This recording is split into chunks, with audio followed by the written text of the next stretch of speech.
The Captain America Final Battle Edition for SH Figuarts has finally arrived. Is this the major improvement from last year's version? And can we finally say Avengers Endgame?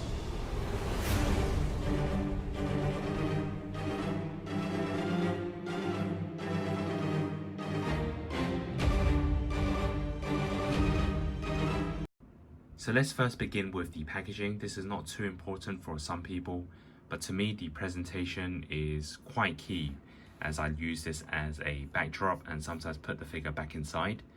And to me this is one of the best presentations I've seen on any Tamashii Nations SH Figuarts, at least for a Marvel character. So they've used the Captain America at the front, which is similar to their Infinity War, Civil War lines. Something I really like and a major improvement to last year's box. They've gone for a navy/purple theme, which really matches well with the Endgame title. We have the usual logos. Also, SH Figuarts and Captain America Final Battle Edition is in a gold color text, which really gives the figure a premium feel. And just like Iron Man, they've used the unmasked head sculpt on the main figure, something they've changed up, and normally that is on a side. And if we put in the last year's Captain America, it was a very simple box, which matches well with the Quantum Realm theme. But we can all agree that the new box is a lot nicer. So we've seen the front. On the side, we have the classic pose with the Mjolnir. On the other side is the neutral pose. On the top is the text in gold color. At the bottom, we have the text as well as a photo. And on the back is the figure in different poses. So now we can unbox the figure. So inside the box we have this really nice gold background, and we have the usual survey website as well as the manual to show you how to put on the accessories. So here is the overall look of the action figure and its accessories inside its packaging. So let's take a look at the Captain America right out of its plastic packaging. So at first glance, this is already a major improvement to last year's Captain America. Not only do we have the battle damaged armor, as well as the Steve Rogers head sculpt, I think the body proportions are about right. It definitely looks a lot more muscular. For some reason, last year's Endgame cap just seemed a bit too slim for me, and it wasn't even on par with the Civil War or Age of Ultron version. So this one is about right, so I'm really happy with the first look. So just like any other SH Figuarts, it looks and feels very premium. Now before I begin with the articulation, I'm going to remove the Steve Rogers head sculpt and place on the standard helmet version. So it'll be interesting to see whether this Steve Rogers head sculpt fits onto the last year's Endgame cap, because I'm guessing most people will be using the helmet version for this battle damaged armor. So when you remove the head sculpt, you actually take off the full neck because the paints are slightly different on the back. So the helmet version is very similar to last year's version, maybe with a slightly darker tone to match the battle damaged armor. So now for the articulation, and it should be kind of what I expect from Tamashii Nations SH Figuarts. So for the head sculpt, it's a full 360 spin, and it can be tilted side to side, and it can be moved upwards as well as downwards. And then for the arms, it works on both sides, so it's a full 360 spin. It can be tilted sideways like this, as well as upwards like this. For the biceps, you can bend it as far back like this. And then for the hands, of course, they're interchangeable, so you can rotate them 360. And there's also a slight pivot. And then for the biceps, you can actually tilt it forwards, just if you want a more aggressive look.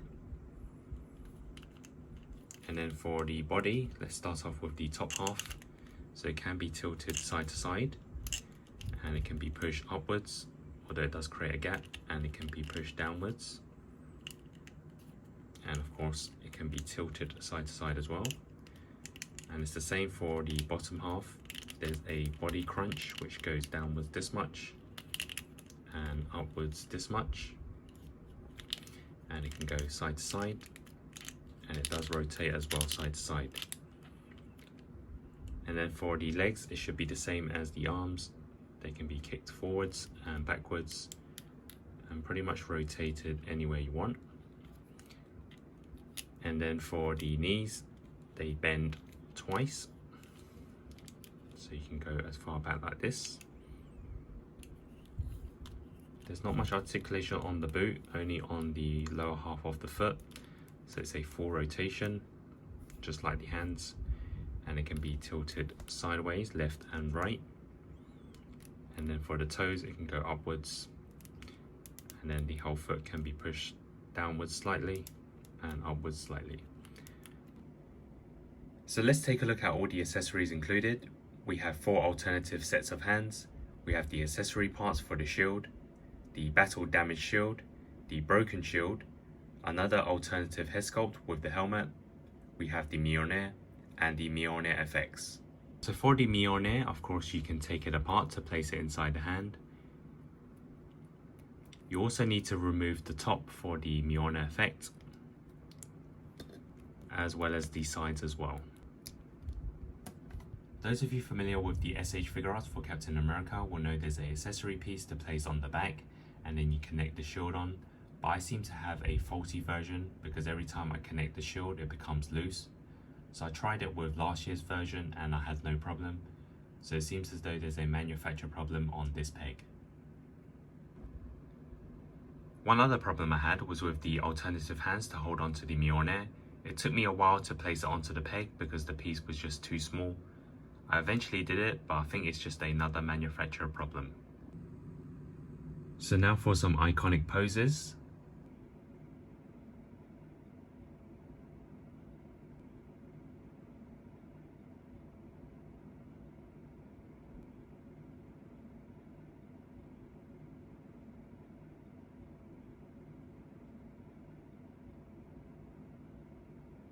As for the broken shield, I can't be sure if it's exactly movie accurate, but they more or less got the shape right.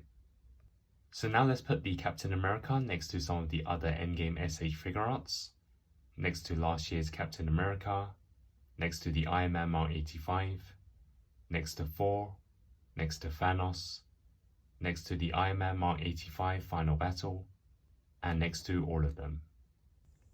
So now for my overall opinion of the Captain America Final Battle Edition. Firstly, I'm going to say this is a fantastic figure. Just like Iron Man, this is the one that we should have gotten the first time round. But I do understand some machinations needed to push out a figure at that time. It is an improvement to last year's version, of course, starting with the box, the damaged armor, plenty of accessories, and the Steve Rogers head sculpt. But in terms of the standard requirements, we have all the accessories for the shield poses, like we see in the past Captain America figures. But the key to making this one unique is of course the Mjolnir with the effects and the broken shield. The figure, however, could do with some improvements. In some third party and the upcoming Mafex version, we see the spinning Mjolnir effect which they could have added in this one. And I would like to see a bloodied head sculpt, but that seems impossible on an action figure.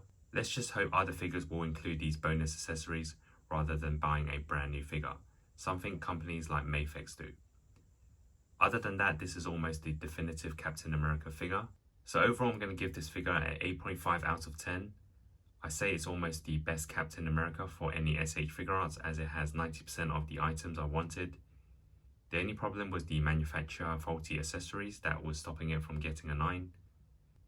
As for whether it's worth getting if you already have the original or even the Marvel Legends Endgame version, I say it is, as those ones didn't get the broken shield and the Mjolnir with the effects. So that's the review of the Final Battle Captain America. If you haven't already, head over to my channel for the review of the Iron Man. Also stay tuned as I'll be reviewing the first Pepper Potts SH Figuarts, Rescue. And be sure to like, share, subscribe for more upcoming comparison and accessory swaps. Thanks for watching and hope to see you soon.